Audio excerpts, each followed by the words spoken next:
No Questão Aberta desta segunda-feira, nós estamos conversando sobre um novo modelo de administração pública. Doutor Carlos, desculpe se eu lhe interrompi ou não permiti que o senhor falasse ao final do segundo bloco. Tem a palavra. Eu queria só complementar o que o Paulo falou sobre a questão de que realmente a sociedade é que é a grande beneficiária do serviço público. A sociedade como um todo. O cidadão é o objetivo maior do serviço público. O serviço público não existe por existir. Ele existe para atender uma demanda da sociedade. Então, ele existe para que aquelas necessidades daquela sociedade que o elegeu é que devem ser atendidas pela população. E isso deve ser efetivamente medido. Isso deve ser acompanhado. Como o senhor bem colocou, não basta apenas atuar em modelos gerenciais como os da iniciativa privada, porque o da iniciativa privada, na contabilidade, está o forte dela, que é o lucro. Embora tenha os outros viés de responsabilidade social, responsabilidade ambiental, mas o forte de quem vai empreender alguma coisa é ter retorno, é ter lucro. Na administração pública é diferente. Ela tem que acompanhar se ela está realmente prestando o serviço necessário, o melhor serviço e ao custo menor. Porque ela está administrando um patrimônio que é de uma sociedade como um todo. E é nesse ponto que eu queria complementar aquele meu comentário anterior, acrescentando que, na administração pública, a busca da eficiência, qual seja a melhor utilização dos recursos que estão à disposição do gestor público, da organização pública, a busca da eficácia, quero dizer, a disponibilização de produtos e serviços que vão atender essas necessidades e a efetividade, quero dizer, a transformação de uma realidade devem ser essenciais, devem ser perseguidos de uma maneira muito concreta e muito objetiva. E aí eu volto a fazer uma analogia com a iniciativa privada.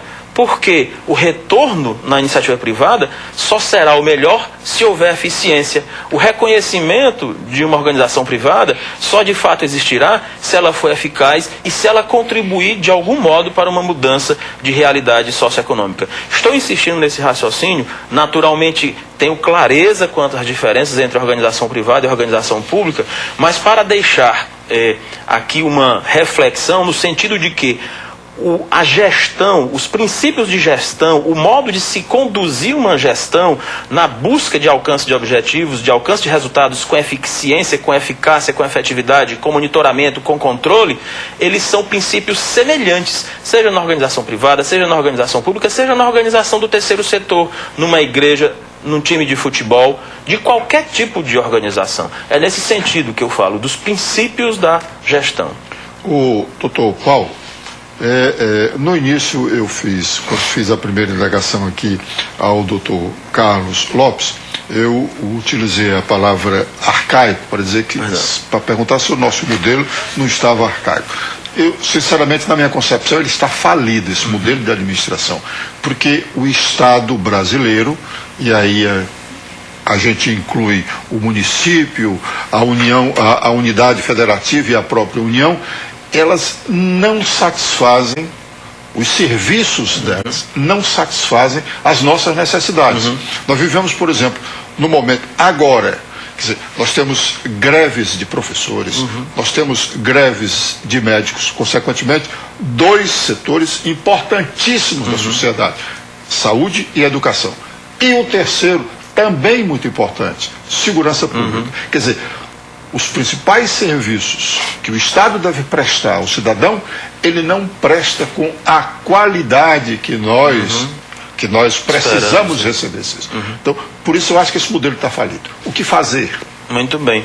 É interessante essa questão e eu iniciaria o comentário dizendo o seguinte: as necessidades humanas, as necessidades das pessoas são ilimitadas.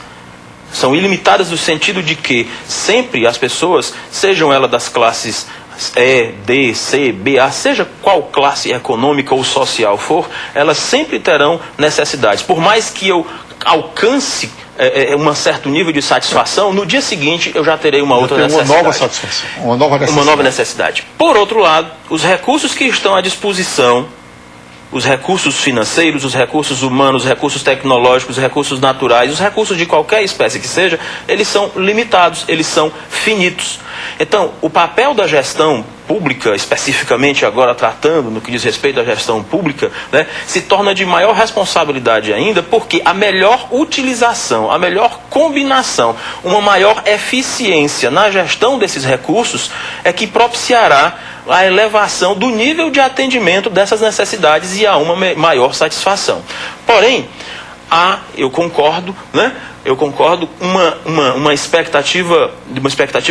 certa sensação de que as necessidades não estão sendo atendidas. Mas por parte da sociedade, né? Mas eu entendo que isso, por sua vez, deve ser observado também pelo lado do fato de que as necessidades são ilimitadas, né? Não são finitas como são os recursos que estão à disposição da organização e dos gestores que as conduzem, né? Agora, sempre haverá espaço para melhoria, sempre haverá espaço para elevarmos o nível de eficiência dos recursos que nós utilizamos. Doutor Carlos, sobre esse... Nesse aspecto, a gente tem que observar também que concordo com você com relação à falência de modelos. Hoje, na gestão pública brasileira, nós temos gestores de pessoal, nós não temos gestores de recursos humanos. Hoje, fazendo a mesma semelhança que o Paulo faz com as organizações empresariais, as organizações empresariais elas têm uma mega estrutura de desenvolvimento dos seus recursos humanos e de satisfação das necessidades dos seus recursos humanos. O Estado, como um todo, seja em que esfera for, ele é deficiente nesse aspecto. Ele se preocupa apenas com o lançamento de folha, com o lançamento de hora extra e pouco se preocupa com o desenvolvimento do servidor. Talvez aí esteja esse excesso de greves que você está elencando aqui. Porque o Estado não... É uma fase do modelo gerencial que precisa ser evoluída no Estado. O Estado tem que sair desse modelo de simplesmente lançar folha para passar a gerir pessoas, para passar a desenvolver pessoas e para ver que o servidor é um dos focos de atendimento de suas necessidades como Estado.